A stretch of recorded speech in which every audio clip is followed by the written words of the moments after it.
Scalded country occurs in large areas of the semi-arid rangelands of western New South Wales. Scalds are associated with prior streams or active drainage lines and generally occur on country with a slope of less than 0.4%. In the Nyngan Soil Conservation District, in excess of 150,000 hectares of scalded country require rehabilitation. In general, the scalds form on the red-brown earth soils which show a sharp textural differentiation in the profile from a sandy or loamy topsoil to a heavy textured clay subsoil. The removal of vegetation from these soils by overgrazing, rabbits and drought in the early part of this century resulted in the erosion of the fine sandy loam topsoil. The crust, which exists in the top 2 to 3 millimetres of remnant clay soil, prevents both the infiltration of water and the entrapment of wind-blown seed.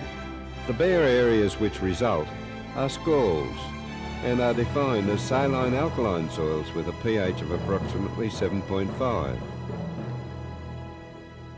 The particular problems experienced on scald surfaces are high soil temperature, wind and sand grain movement, high potential evaporation, low water infiltration rates, lack of seed source, and a reduction in germination sites. Therefore, successful reclamation depends on increasing water infiltration, providing a seed source, and the provision of a greater number of germination sites. A wide range of scald reclamation methods has been investigated by the Soil Conservation Service. These include ripping, checkerboard and spiral furrowing, complete ploughing and cropping, spiral ploughing, tine pitting and water ponding. Of the techniques used, water ponding has proven the most effective. Water ponding has been in use since the turn of the century. The technique has been improved and is currently used by the Soil Conservation Service to successfully reclaim semi-arid scald country in western New South Wales. Water ponds are generally horseshoe in shape and cover approximately 0.4 of a hectare in area. Banks are limited to an average length of 250 metres because the risk of breaching increases with length. With rain, each pond can contain up to 10 centimetres depth of water. Greater depths than this increase the likelihood of banks breaching, as well as encouraging undesirable species such as reeds. On flat scalds, ponds are completely enclosed and contain all the rain that falls. Replacing the earlier surveying method of using a dumpy level is the technique of using a laser system, enabling one operator to survey up to 50 hectares per day. The use of the laser level has made the operation 10 times more efficient than the earlier labour-intensive methods. The complete laser system costs about $20,000.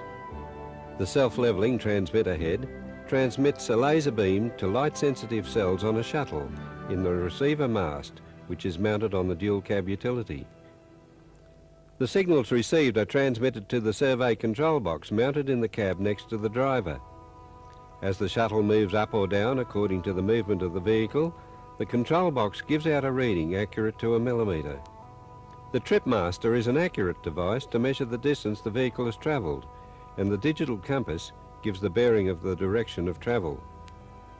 The scalded area to be surveyed is then traversed, and the height readings are entered on a grid map. On the grid map then, the 10 centimetre contour lines can be drawn. The water pond layout is commenced from the highest point on the scald and surveyed down the slope.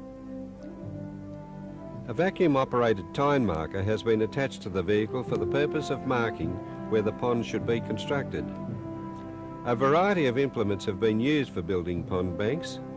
However, road graders have proven to be the most efficient and economical machine for construction. Banks are constructed 40 to 45 centimetres in height to account for wave action, slumping and the effect of stock trampling. Soil for construction of the bank can be either one from inside or outside the pond or from both sides.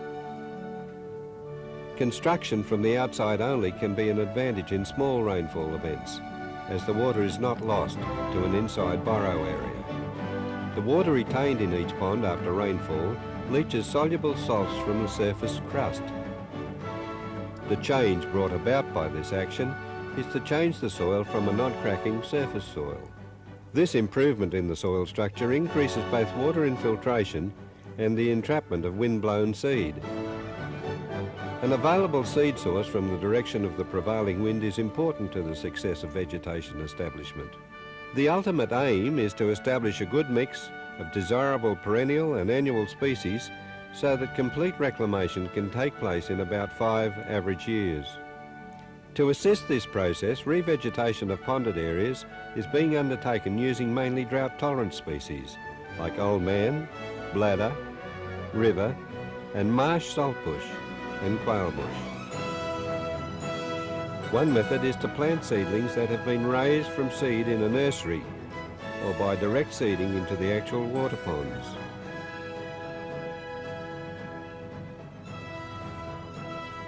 Results so far reveal that under favourable climatic conditions, excellent results can be achieved, providing stock are excluded from the seeded area during the establishment period. Electric fencing is seen to be a viable means of protecting regenerating areas. It is both cheaper than conventional fencing and has the ability to be removed easily to another area once plants are established. The revegetation of scalded areas using water ponding will reduce high soil surface temperatures, reduce wind and sand grain movement, lower potential evaporation, increase infiltration and, most importantly, return to productivity previously unproductive areas. Low interest rate finance is available to eligible landholders through the Advances Scheme and the State Bank for the construction of water pond banks.